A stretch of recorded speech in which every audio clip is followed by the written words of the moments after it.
ನಮಸ್ಕಾರ. ಮುಖ್ಯಾಂಶಗಳು. ಆಧುನಿಕ ಭಾರತ ನಿರ್ಮಾಣಕ್ಕೆ ಅನಿವಾಸಿ ಭಾರತೀಯರ ಬೆಂಬಲ ಅಗತ್ಯ, ಪ್ರಧಾನಿ ನರೇಂದ್ರ ಮೋದಿ ಪ್ರತಿಪಾದನೆ. ಪ್ರಧಾನಿ ನರೇಂದ್ರ ಮೋದಿ ಅವರ ವಿದೇಶ ಪ್ರವಾಸ ಹಾಗೂ ಹೊರದೇಶಗಳಲ್ಲಿರುವ ಭಾರತೀಯರಿಂದ ದೇಶದ ವರ್ಚಸ್ಸು ವೃದ್ಧಿ, ಅರುಣ್ ಜೇಟ್ಲಿ. ಬರುವ ಫೆಬ್ರವರಿ 3ರಿಂದ 5ರವರೆಗೆ ಬೆಂಗಳೂರಿನಲ್ಲಿ ಹೂಡಿಕೆದಾರರ ಸಮಾವೇಶ, ಆರ್.ವಿ. ದೇಶಪಾಂಡೆ. ಹಾಗೂ ಸ್ಥಳೀಯ ಸಂಸ್ಥೆಗಳಿಂದ ವಿಧಾನ ಪರಿಷತ್ನ 25 ಸ್ಥಾನಗಳಿಗೆ ಡಿಸೆಂಬರ್ 27ರಂದು ಚುನಾವಣೆ, 2ರಂದು ಅಧಿಸೂಚನೆ ಪ್ರಕಟ. ವಾರ್ತೆಗಳ ವಿವರ. ಪ್ರಧಾನಿ ನರೇಂದ್ರ ಮೋದಿ ಸಿಂಗಾಪುರದಲ್ಲಿಂದು ಅಲ್ಲಿ ನೆಲೆಸಿರುವ ಭಾರತೀಯ ಸಮುದಾಯದವರನ್ನು ಉದ್ದೇಶಿಸಿ ಭಾಷಣ ಮಾಡಿದರು. ಇಂದು ಇಡೀ ವಿಶ್ವವೇ ಭಾರತದತ್ತ ವಿಶ್ವಾಸದಿಂದ ನೋಡುತ್ತಿದೆ. ಇದಕ್ಕೆ ವಿದೇಶಗಳಲ್ಲಿ ಅಲ್ಲಿನ ಜನರೊಡನೆ ಭಾರತೀಯರು ಸಹಗೂಡಿ ಜೀವನ ನಡೆಸುತ್ತಿರುವುದು ಹಾಗೂ ಆಯಾ ದೇಶಗಳ ಅಭಿವೃದ್ಧಿಯಲ್ಲಿ ಸಹಯೋಗ ನೀಡುತ್ತಿರುವುದು ಇದಕ್ಕೆ ಕಾರಣ ಎಂದು ಹೇಳಿದರು.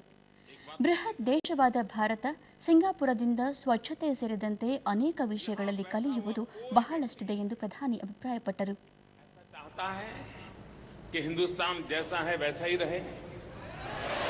कोई चाहता है भारत में भी बहुत बड़ी मात्रा में विदेशी पूंजी की जरूरत है. फॉरेन डायरेक्ट इन्वेस्टमेंट की आवश्यकता है. ಮೀನುಗಾರರ ಗ್ರಾಮವಾಗಿದ್ದ ಸಿಂಗಾಪುರ ವಿಶ್ವದ ಸಮೃದ್ಧ ರಾಷ್ಟ್ರಗಳಲ್ಲಿ ಒಂದಾಗಿ ಅಭಿವೃದ್ಧಿ ಹೊಂದಿರುವುದಕ್ಕೆ ಅಲ್ಲಿನ ನಾಯಕತ್ವ ಹಾಗೂ ಜನರನ್ನು ಪ್ರಧಾನಿ ಅಭಿನಂದಿಸಿದರು. ಭಾರತಕ್ಕೆ ಪರಮಾಣು, ನವೀಕರಿಸಬಹುದಾದ ಇಂಧನ ಹಾಗೂ ಸೌರ ವಿದ್ಯುತ್ನ ಅಗತ್ಯತೆಯನ್ನು ಪ್ರತಿಪಾದಿಸಿದ ಅವರು 2020ರೊಳಗೆ ದೇಶದ ಪ್ರತಿ ಮನೆಗೆ 24 ಗಂಟೆ ವಿದ್ಯುತ್ ಪೂರೈಕೆ ಮಾಡುವ ವಿಶ್ವಾಸ ವ್ಯಕ್ತಪಡಿಸಿದರು.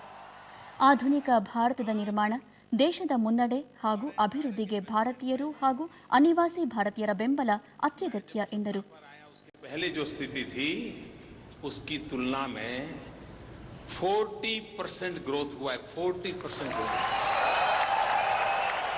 तಮ್ಮ 5 ದಿನಗಳ ಮಲೇಷ್ಯಾ मैंने जो वादा किया था उसको निभाया है. न हिंदुस्तान आंख झुका करके बात करता है, न कभी हिंदुस्तान किसी को आंख दिखाने की कोशिश करता है, लेकिन हिंदुस्तान आत्मविश्वास से भरा हुआ है. वो आंख मिला करके बात करता है.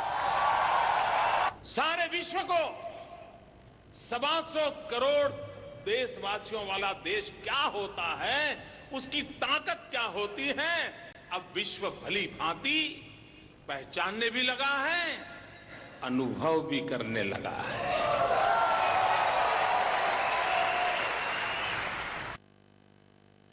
ತಮ್ಮ 5 ದಿನಗಳ ಮಲೇಷ್ಯಾ ಹಾಗೂ ಸಿಂಗಾಪುರದ ಯಶಸ್ವಿ ಪ್ರವಾಸದ ನಂತರ ಪ್ರಧಾನಿ ನರೇಂದ್ರ ಮೋದಿ ಈಗ ಸ್ವಲ್ಪ ಹೊತ್ತಿಗೆ ಮುನ್ನ ದೆಹಲಿಯತ್ತ ಪ್ರಯಾಣ ಬೆಳೆಸಿದ್ದಾರೆ.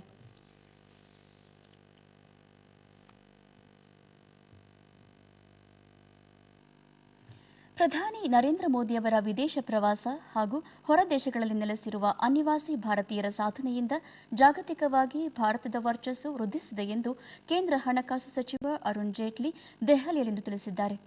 ಅಸೋಚಾಮ್ನ 95ನೇ ವಾರ್ಷಿಕ ಸಮಾವೇಶ ಉದ್ದೇಶಿಸಿ ಅವರು, ಭಾರತೀಯರ ಶಕ್ತಿ ಸ್ವದೇಶದಲ್ಲಿ ಹಾಗೂ ವಿದೇಶದಲ್ಲಿ ರುಜುವಾತಾಗಿದೆ. ಜಾಗತಿಕ ಏರುಪೇರುಗಳಿಂದ ಪರಿಣಾಮ ಬೀರದಂತೆ ಇರಲು ಭಾರತಕ್ಕೆ ಸಾಧ್ಯವಿಲ್ಲ. ಪ್ರತಿಕೂಲ ವಾತಾವರಣದ ನಿರ್ವಹಣೆ ಹಾಗೂ ಅದನ್ನು ನಮ್ಮ ಅನುಕೂಲಕ್ಕೆ ಪರಿವರ್ತಿಸಿಕೊಳ್ಳುವುದು ಹೇಗೆ ಎಂಬುದನ್ನು ನಾವು ರೂಢಿಸಿಕೊಳ್ಳಬೇಕಿದೆ. ದೇಶದಲ್ಲಿ ಸುಧಾರಣೆಗೆ ಅಡ್ಡಿಪಡಿಸುವವರು ಇದನ್ನು ಮನಗಾಣಬೇಕು. ಇಂದು ಭಾರತ ಹಾಗೂ ಇಲ್ಲಿನ ಜನತೆ ಮಹತ್ವಾಕಾಂಕ್ಷಿ ಗುರಿ ಹೊಂದಿದ್ದು, ಇವುಗಳಿಗೆ ಸೂಕ್ತ ವಾತಾವರಣ ಕಲ್ಪಿಸಬೇಕಾಗಿದೆ ಎಂದರು. ಜಾಗತಿಕ ನಿಧಾನಗತಿಯ ಪರಿಣಾಮ ಭಾರತದ ಮೇಲೂ ಬೀರಿದ್ದು, ರಫ್ತು ಹಾಗೂ ಆಮದು ಪ್ರಮಾಣದಲ್ಲಿ ಇಳಿಕೆಯಾಗಿದೆ ಎಂದರು.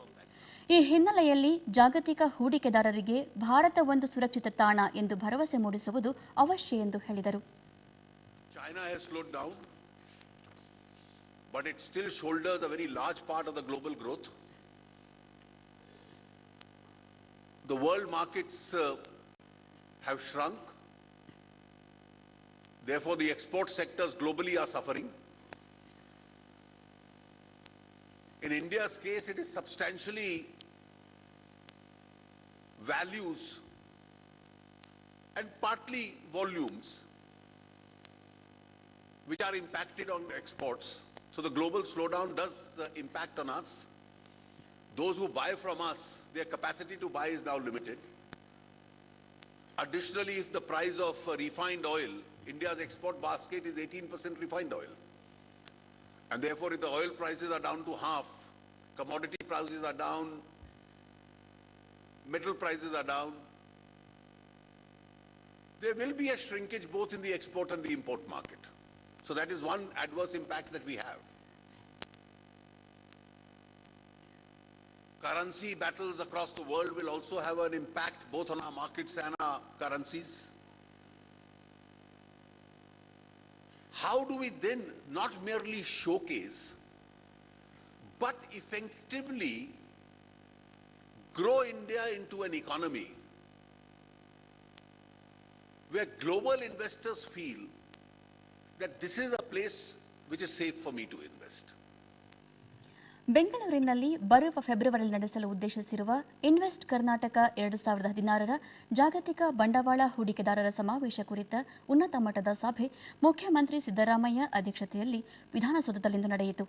ಸಭೆಯ ನಂತರ ಬೃಹತ್ ಕೈಗಾರಿಕೆ ಸಚಿವ ಆರ್.ವಿ. ದೇಶಪಾಂಡೆ ಫೆಬ್ರವರಿ 3ರಿಂದ 5ರವರೆಗೆ 3 ದಿನಗಳ ಕಾಲ ಬೆಂಗಳೂರಿನ ಅರಮನೆ ಮೈದಾನದಲ್ಲಿ ಹೂಡಿಕೆದಾರರ ಸಮಾವೇಶ ನಡೆಯಲಿದೆ. ಈ ಹಿನ್ನೆಲೆಯಲ್ಲಿ ವಿಮಾನಯಾನ, ಇಂಧನ, ಪ್ರವಾಸೋದ್ಯಮ, ಮಾಹಿತಿ ಮತ್ತು ಜೈವಿಕ ತಂತ್ರಜ್ಞಾನ ಸೇರಿದಂತೆ ವಿವಿಧ 12 ವಲಯಗಳನ್ನು ಗುರುತಿಸಲಾಗಿದೆ ಎಂದು ತಿಳಿಸಿದರು. ಸಮಾವೇಶದಲ್ಲಿ ವಿಚಾರ ಸಂಕಿರಣ, ಕಾರ್ಯಾಗಾರ, ಪ್ರಾತ್ಯಕ್ಷಿಕೆಗಳು, ಕೈಗಾರಿಕಾ ಉತ್ಪನ್ನಗಳ ಪ್ರದರ್ಶನ ಮತ್ತಿತರ ಕಾರ್ಯಕ್ರಮಗಳನ್ನು ಹಮ್ಮಿಕೊಳ್ಳಲಾಗಿದೆ. America, Japan, France, Germany, England ಮತ್ತಿತರ ದೇಶಗಳನ್ನು ಸಮಾವೇಶದ ಪಾಲುದಾರ ದೇಶಗಳಾಗಲು ಮನವಿ ಮಾಡಿಕೊಳ್ಳಲಾಗಿದೆ ಎಂದು ಹೇಳಿದರು. ಹೂಡಿಕೆಗೆ ಕರ್ನಾಟಕ ಪ್ರಶಸ್ತ ಸ್ಥಳವಾಗಿದ್ದು ಐಟಿ, ಬಿಟಿ ಸೇರಿದಂತೆ ಬಹುರಾಷ್ಟ್ರೀಯ ಕಂಪನಿಗಳ ಆಕರ್ಷಣೆಯ ತಾಣವಾಗಿದೆ ಎಂದು ದೇಶಪಾಂಡೆ ನುಡಿದರು. ರಾಜ್ಯದಲ್ಲಿ ಭೀಕರ ಬರ ಪರಿಸ್ಥಿತಿ ಹಿನ್ನೆಲೆಯಲ್ಲಿ ವಿದ್ಯುತ್ ಕೊರತೆ ಇದ್ದು ಮುಂಬರುವ ಜೂನ್, ಜುಲೈ ವೇಳೆಗೆ 2000 ಮೆಗಾವ್ಯಾಟ್ ವಿದ್ಯುತ್ ಉತ್ಪಾದನೆಗೆ ಸರ್ಕಾರ ಈಗಾಗಲೇ ಕ್ರಮ ಕೈಗೊಂಡಿದ್ದು ವಿದ್ಯುತ್ ಅಭಾವ ನೀಗುವ ನಿರೀಕ್ಷೆ ಇದೆ ಎಂದರು. ಸಮಾವೇಶದ ಹಿನ್ನೆಲೆಯಲ್ಲಿ ಸೌದಿ ಅರೇಬಿಯಾ, ದೆಹಲಿ, ಮಂಗಳೂರು, ಕಲಬುರಗಿ, ಮೈಸೂರು ಸೇರಿದಂತೆ ಈಗಾಗಲೇ ಹಲವು ಕಡೆ ರೋಡ್ ಶೋಗಳು ನಡೆದಿದ್ದು ಡಿಸೆಂಬರ್ 1ರಿಂದ 8ರವರೆಗೆ ಅಮೆರಿಕ ಮತ್ತು ಫ್ರಾನ್ಸ್ನ ವಿವಿಧ ನಗರಗಳಲ್ಲಿ ರೋಡ್ ಶೋಗಳನ್ನು ಹಮ್ಮಿಕೊಳ್ಳಲಾಗಿದೆ ಎಂದು ಹೇಳಿದರು.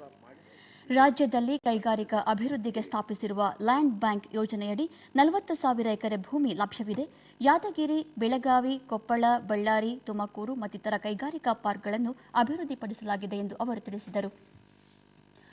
ಕಾಂಗ್ರೆಸ್ ಉಪಾಧ್ಯಕ್ಷ ರಾಹುಲ್ ಗಾಂಧಿ ನಾಳೆ ಅಪರಾಹ್ನ ಬೆಂಗಳೂರಿನ ಮೌಂಟ್ ಕಾರ್ಮೆಲ್ ಕಾಲೇಜ್ ವಿದ್ಯಾರ್ಥಿನಿಯರೊಂದಿಗೆ ಸಂವಾದ ನಡೆಸಲಿದ್ದಾರೆ ಎಂದು ಕೆಪಿಸಿಸಿ ಅಧ್ಯಕ್ಷ ಹಾಗೂ ಗೃಹ ಸಚಿವ ಡಾ ಜಿ. ಪರಮೇಶ್ವರ್ ಬೆಂಗಳೂರಿನಂದು ತಿಳಿಸಿದ್ದಾರೆ. ಮುಖ್ಯಮಂತ್ರಿ ಸಿದ್ದರಾಮಯ್ಯ ಹಾಗೂ ತಾವು ಕಾರ್ಯಕ್ರಮದಲ್ಲಿ ಪಾಲ್ಗೊಳ್ಳುವುದಾಗಿ ಅವರು ತಿಳಿಸಿದರು. ರಾಷ್ಟ್ರದ ಪ್ರತಿಷ್ಠಿತ ಮಹಿಳಾ ಕಾಲೇಜಿನಲ್ಲಿ ಒಂದಾಗಿರ್ತಕ್ಕಂಥ ಮೌಂಟ್ ಕಾರ್ಮೆಲ್ ಕಾಲೇಜ್, ಆ ಕಾಲೇಜಿಗೆ ಭೇಟಿ ಕೊಡ್ತಾ ಇದ್ದಾರೆ. ವಿದ್ಯಾರ್ಥಿಗಳು ಕೇಳುವಂಥ ಪ್ರಶ್ನೆಗಳಿಗೆ ಅಥವಾ ಅವರ ಸಮಸ್ಯೆಗಳ ಬಗ್ಗೆ ಕೇಳುವಂಥ ಪ್ರಶ್ನೆಗಳಿಗೆ ಅವರು ಅವರ ಜೊತೆ ಸಂವಾದ ಮಾಡ್ತಾರೆ. ತಮಿಳುನಾಡಿನಲ್ಲಿ ಅಧಿಕ ಮಳೆ ಹಿನ್ನೆಲೆಯಲ್ಲಿ ಕೇಂದ್ರ ಸರ್ಕಾರ 940 ಕೋಟಿ ರೂಪಾಯಿ ಪರಿಹಾರ ಬಿಡುಗಡೆ ಮಾಡಿದ್ದು, ಅದೇ ರೀತಿ ರಾಜ್ಯಕ್ಕೆ ಪರಿಹಾರ ಬಿಡುಗಡೆ ಮಾಡುವಂತೆ ಆಗ್ರಹಿಸಿದರು.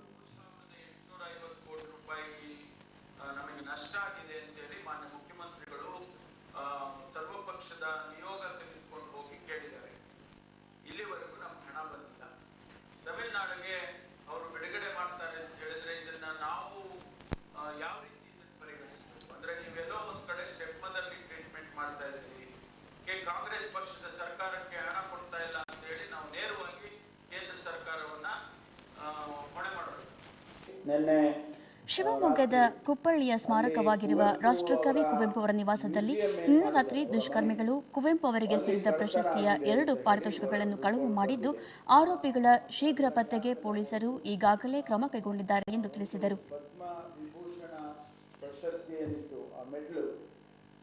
ಅದನ್ನ 2 ಮೆಡಲ್ಸ್ ಎರಡನ್ನು ತಗೊಂಡು ಹೋಗಿದ್ದಾರೆ ಅಂತೇಳಿ ತಕ್ಷಣ ನಾವು ಹಿಡಿತೇವೆ ಅಂತೇಳಿ ನಮ್ಮ ಜಿಲ್ಲಾ ವರಿಷ್ಠಾಧಿಕಾರಿಗಳು ತಿಳಿಸಿದ್ದಾರೆ. ಸ್ಥಳೀಯ ಸಂಸ್ಥೆಗಳಿಂದ ವಿಧಾನ ಪರಿಷತ್ನ 25 ಸದಸ್ಯ ಸ್ಥಾನಕ್ಕೆ ನಡೆಯಲಿರುವ ಚುನಾವಣೆಗೆ ಕೇಂದ್ರ ಚುನಾವಣಾ ಆಯೋಗ ವೇಳಾಪಟ್ಟಿ ಪ್ರಕಟಿಸಿದೆ. ಚುನಾವಣೆಗೆ ಬರುವ ಡಿಸೆಂಬರ್ 2ರಂದು ಅಧಿಸೂಚನೆ ಪ್ರಕಟವಾಗಲಿದ್ದು, ನಾಮಪತ್ರ ಸಲ್ಲಿಸಲು ಡಿಸೆಂಬರ್ 9 ಕೊನೆಯ ದಿನ. 10ರಂದು ನಾಮಪತ್ರಗಳ ಪರಿಶೀಲನೆ ನಡೆಯಲಿದೆ. ನಾಮಪತ್ರ ಹಿಂಪಡೆಯಲು ಡಿಸೆಂಬರ್ 12 ಕೊನೆಯ ದಿನ. ಡಿಸೆಂಬರ್ 27ರ ಬೆಳಗ್ಗೆ 8ರಿಂದ ಸಂಜೆ 4 ಗಂಟೆಯವರೆಗೆ ಮತದಾನ ನಡೆಯಲಿದೆ. 30ರಂದು ಮತ ಎಣಿಕೆ ನಡೆಯಲಿದ್ದು ಫಲಿತಾಂಶ ಪ್ರಕಟವಾಗಲಿದೆ. ಇಲ್ಲದ ಸಮಸ್ಯೆ ಬಗ್ಗೆ ಚರ್ಚೆ ಸೃಷ್ಟಿಸುತ್ತಾ ದೇಶಕ್ಕೆ ಕೆಟ್ಟ ಹೆಸರು ತರುವ ರಾಜಕೀಯ ಸಂಚನ್ನು ಕಾಂಗ್ರೆಸ್ ನಡೆಸುತ್ತಿದೆ ಎಂದು ಬಿಜೆಪಿ ಆರೋಪಿಸಿದೆ. ನಟ ಅಮೀರ್ ಖಾನ್ರ ವಿವಾದಾತ್ಮಕ ಹೇಳಿಕೆ ಕುರಿತು ದೆಹಲಿಯಲ್ಲಿಂದು ಪಕ್ಷದ ಪರ ತೀಕ್ಷ್ಣ ಪ್ರತಿಕ್ರಿಯೆ ನೀಡಿದ ಬಿಜೆಪಿ ರಾಷ್ಟ್ರೀಯ ವಕ್ತಾರ ಶಹನವಾಜ್ ಹುಸೇನ್, ಭಾರತ ಅತ್ಯಂತ ಜಾತ್ಯತೀತ ರಾಷ್ಟ್ರವಾಗಿದೆ ಎಂದು ಹೇಳಿದರು.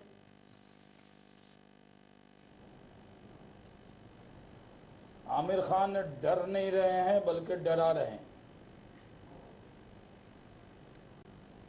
इनक्रेडिबल भारत है, अतुल्य भारत है और आमिर खान को सतमेव जयते दूसरों को समझाने की जगह खुद पर लागू करना चाहिए। खान साहब, दुनिया में भारत से अच्छा देश आपको नहीं मिलेगा। ಕೇಂದ್ರದಲ್ಲಿ ಎನ್ಡಿಎ ಸರ್ಕಾರ ಅಧಿಕಾರಕ್ಕೆ ಬಂದ ಬಳಿಕ ದೇಶದಲ್ಲಿ ಕೋಮುಗಲಭೆ ಪ್ರಕರಣಗಳ ಸಂಖ್ಯೆ ಇಳಿಕೆಯಾಗಿದೆ ಎಂದು ಕೇಂದ್ರ ಗೃಹ ಖಾತೆ ರಾಜ್ಯ ಸಚಿವ ಕಿರಣ್ ರಿಜಿಜು ಹೇಳಿದ್ದಾರೆ. ಚಿತ್ರನಟ ಅಮೀರ್ ಖಾನ್ ಅಸಹಿಷ್ಣುತೆ ಹೆಚ್ಚುತ್ತಿದೆ ಎಂದು ಹೇಳಿರುವುದು ತಪ್ಪು ಕಲ್ಪನೆಯದಾಗಿದ್ದು, ಅಂಥ ಹೇಳಿಕೆಗಳಿಂದ ದೇಶದ ವರ್ಚಸ್ಸಿಗೆ ಕುಂದು ಉಂಟಾಗುತ್ತದೆ ಎಂದು ಅವರು ತಿಳಿಸಿದರು.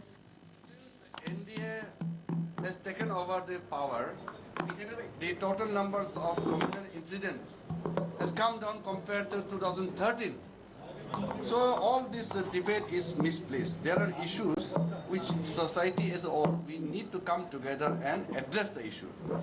But to just make a blatant statement that during NDA rule, under the Prime Ministership of Narendra Modi, the country has become intolerant. This is not a proper kind of putting forward the issues before the country. ಹಿಂದಿನ UPA ಸಂಪುಟದಲ್ಲಿ ವಿದೇಶಾಂಗ ಖಾತೆ ರಾಜ್ಯ ಸಚಿವರಾಗಿದ್ದ ಕಾಂಗ್ರೆಸ್ ನಾಯಕಿ ಪ್ರಣೀತ್ ಕೌರ್ ಮತ್ತು ಅವರ ಪುತ್ರ ರಣೀಂದ್ರ ಸಿಂಗ್ ಸ್ವಿಸ್ ಬ್ಯಾಂಕ್ನಲ್ಲಿ ಹೊಂದಿರುವ ಖಾತೆಗಳ ಬಗ್ಗೆ ಕೇಂದ್ರ ಸರ್ಕಾರ ತನಿಖೆ ಮಾಡಲಿದೆ ಎಂದು ಸುದ್ದಿ ಸಂಸ್ಥೆ ತಿಳಿಸಿದೆ. ಈ ಪ್ರಕರಣದ ತನಿಖೆಗೆ ನೆರವಾಗುವಂತೆ ಭಾರತ ಸರ್ಕಾರ ಕೋರಿದೆ ಎಂದು ಸ್ವಿಸ್ ಸರ್ಕಾರ ಹೇಳಿದೆ. ಪ್ರಣೀತ್ ಕೌರ್ ಹಾಗೂ ಅವರ ಪುತ್ರ ಭಾರತ ಸರ್ಕಾರದ ಕೋರಿಕೆ ಬಗ್ಗೆ 10 ದಿನಗಳೊಳಗೆ ಮನವಿ ಅರ್ಜಿ ಸಲ್ಲಿಸಬಹುದಾಗಿದೆ ಎಂದು ಸ್ವಿಸ್ ತೆರಿಗೆ ಇಲಾಖೆ ಅಧಿಕಾರಿಗಳು ತಿಳಿಸಿದ್ದಾರೆ. ವಿಧಾನಸೌಧ ಮುಂಭಾಗದ ಮೆಟ್ರೋ ರೈಲು ನಿಲ್ದಾಣಕ್ಕೆ ಡಾಕ್ಟರ್ ಬಿಆರ್ ಅಂಬೇಡ್ಕರ್ ಅವರ ಹೆಸರಿಡಬೇಕು ಎಂದು ಒತ್ತಾಯಿಸಿ ದಲಿತ ಸಂಘರ್ಷ ಸಮಿತಿ ಸಮತಾವಾದ ವತಿಯಿಂದ ಬೆಂಗಳೂರಿನಲ್ಲಿಂದು ಪ್ರತಿಭಟನೆ ನಡೆಯಿತು.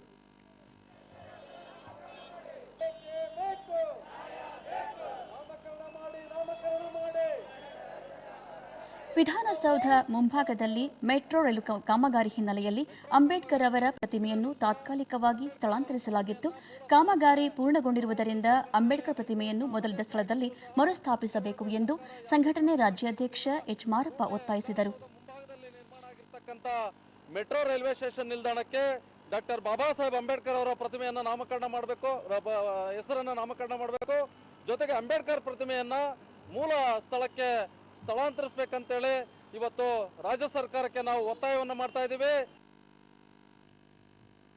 ಕಟ್ಟಡ ಕಾರ್ಮಿಕರ ಸಮಸ್ಯೆಗಳ ಇತ್ಯರ್ಥ ಹಾಗೂ ವಿವಿಧ ಬೇಡಿಕೆಗಳ ಈಡೇರಿಕೆಗೆ ಒತ್ತಾಯಿಸಿ ರಾಜ್ಯ ಕಟ್ಟಡ ಮತ್ತು ಇತರೆ ನಿರ್ಮಾಣ ಕಾರ್ಮಿಕರ ಫೆಡರೇಷನ್ ವತಿಯಿಂದ ಬೆಂಗಳೂರಿನಲ್ಲಿಂದು ಪ್ರತಿಭಟನೆ ಹಮ್ಮಿಕೊಳ್ಳಲಾಗಿತ್ತು. ಸಂಘಟನೆಯ ಪ್ರಧಾನ ಕಾರ್ಯದರ್ಶಿ ಬಿ ಉಮೇಶ್, ಕಟ್ಟಡ ಕಾರ್ಮಿಕರ ಕಲ್ಯಾಣ ಮಂಡಳಿಯಿಂದ ಲಕ್ಷಾಂತರ ಕಟ್ಟಡ ಕಾರ್ಮಿಕರಿಗೆ ನ್ಯಾಯಬದ್ಧವಾಗಿ ಸಿಗಬೇಕಾದ ಪಿಂಚಣಿ, ಸಾಲದ ವ್ಯವಸ್ಥೆ, ಮದುವೆಗೆ ನೆರವು, ಮಕ್ಕಳ ಶಿಕ್ಷಣ ಇತ್ಯಾದಿ ಸೌಲಭ್ಯಗಳು ಸಿಗುತ್ತಿಲ್ಲ. ತನಿಖೆ ಹೆಸರಿನಲ್ಲಿ ಹಲವರಿಗೆ ಸೌಲಭ್ಯ ನಿರಾಕರಿಸಲಾಗುತ್ತಿದೆ. ಜಿಲ್ಲಾ ಮಟ್ಟದಲ್ಲಿ ಹಣ ಹಾಗೂ ಸಿಬ್ಬಂದಿ ಕೊರತೆಯಿಂದ ಪರಿಹಾರ ವಿತರಣಾ ವ್ಯವಸ್ಥೆ ಸಮರ್ಪಕವಾಗಿ ನಡೆಯುತ್ತಿಲ್ಲ ಎಂದು ದೂರಿದರು. ಸ್ಪಷ್ಟವಾದಂತಹ ನಿರ್ಧಾರವನ್ನ ಕೈಗೊಳ್ಳಬೇಕು.